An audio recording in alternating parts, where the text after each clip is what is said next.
মেঘনা আর তিতাস পাড়ের দেশ ব্রাহ্মণবাড়িয়া, ওস্তাদ আলাউদ্দিন খাঁ কিংবা শচীন দেব বর্মনের দেশ ব্রাহ্মণবাড়িয়া, কীর্তন আর বাউল গানের দেশ ব্রাহ্মণবাড়িয়া, ছানামুখী মিষ্টির অপূর্ব স্বাদের দেশ আমার বাউনবাড়িয়া, দিগন্ত জোড়া হাওড়ের দেশ বাউনবাড়িয়া, আবার তুচ্ছ বিষয়ে ট্যাটা নিয়ে মাঠে নামার দেশও কিন্তু ব্রাহ্মণবাড়িয়া।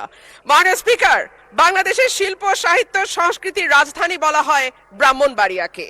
এই মাটিতে একদিকে যেমন সুর সম্রাট ওস্তাদ আলাউদ্দিন খাঁ বা শচীন দেব বর্মনের জন্ম হয়েছে, তেমনি এই মাটিতে জন্ম নিয়েছেন ধীরেন্দ্রনাথ দত্ত বা অলি আহাদের মতন সংগ্রামী চরিত্র, যাদের কল্যাণে বাংলা আজকে আমাদের রাষ্ট্রভাষার স্বীকৃতি পেয়েছে। মাননীয় স্পিকার, আমার নির্বাচনী এলাকা ব্রাহ্মণবাড়িয়া 2 এর অন্তর্গত আশুগঞ্জ একটি শিল্প নগরী। এখানে আছে সার কারখানা, বিদ্যুৎ কেন্দ্র, চাল কল, মিল, ফ্যাক্টরি, আছে বন্দর।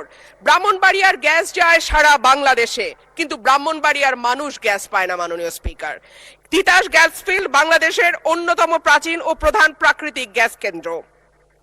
1962 সালে আবিষ্কৃত এই গ্যাস ক্ষেত্র থেকে বর্তমানে 22টি কূপের মাধ্যমে দৈনিক প্রায় 325 মিলিয়ন ঘনফুট গ্যাস জাতীয় গ্রিডে সরবরাহ করা হচ্ছে। 1991 সালে সরাইল উপজেলার সদর ইউনিয়নে গ্যাসের সংযোগ দেয়া হয়। শুরুর দিকে গ্রাহক ছিল 1000, বর্তমানে কাগজে কলমে 5000, কিন্তু অবৈধ সংযোগ যদি আমরা এর সঙ্গে যুক্ত করি তাহলে প্রায় 8 থেকে 9000। কিন্তু প্রত্যেকজন গ্রাহকই আছেন চরম গ্যাসের সংকটে। সরাইল সদরে 1.5 কিলোমিটার এলাকায় 6 ইঞ্চি এবং 1 কিলোমিটার এলাকায় 4 ইঞ্চি ব্যাসের পাইপ দিয়ে গ্যাস সঞ্চালন লাইন টানা হয়েছে। এরপরে পাড়ায় পাড়ায় 2 ইঞ্চি ব্যাসের পাইপ বসানো হয়েছে।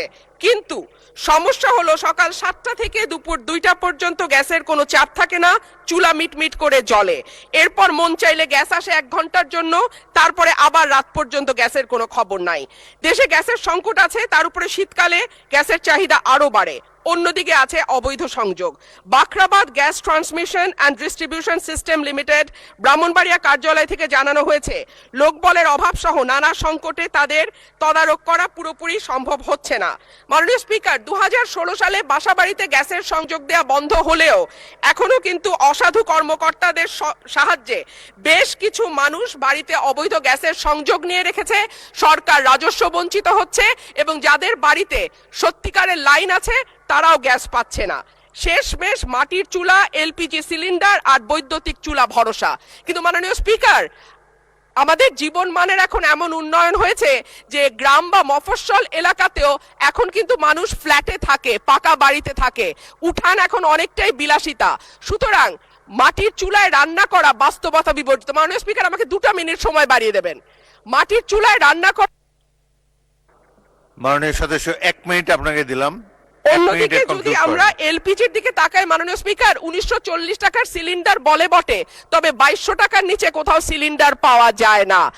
আর আমরা যদি বিদ্যুতের চুলার কথা বলি তাহলে বলতে হয় ঢাকা শহরে 1-2 ঘন্টা লোডশেডিং থাকে, কিন্তু গ্রামে সেটা 14 ঘন্টা পর্যন্ত গড়ায়। সুতরাং গ্যাস ছাড়া আমাদের আসলে এই মুহূর্তে সত্যিকার অর্থে চুলা জ্বালাবার মতন জ্বালানি নেই। এবং ব্রাহ্মণবাড়িয়ার গ্যাস যেহেতু সকল দেশের অন্যান্য এলাকায় সকল এলাকায় যায়, সুতরাং আমার দাবি থাকবে আগে ব্রাহ্মণবাড়িয়ার গ্যাস ব্রাহ্মণবাড়িয়ার মানুষ পাবে, তারপরে এটি অন্য এলাকায় যাবে। মাননীয় স্পিকার, সম্প্রতি তিতাস গ্যাস ক্ষেত্রের 31 নম্বর একটা কূপ খনন হচ্ছে, যেখান থেকে দৈনিক 9 মিলিয়ন ঘনফুট গ্যাস পাওয়া যাবে বলে শোনা যাচ্ছে। আমি আশা করব এই নতুন যে কূপ 31 নম্বর কূপ যেটা তিতাস গ্যাস ফিল্ডে খোঁড়া হচ্ছে, সেই গ্যাস আগে ব্রাহ্মণবাড়িয়ার মানুষ পাবে, তারপরে এই গ্যাস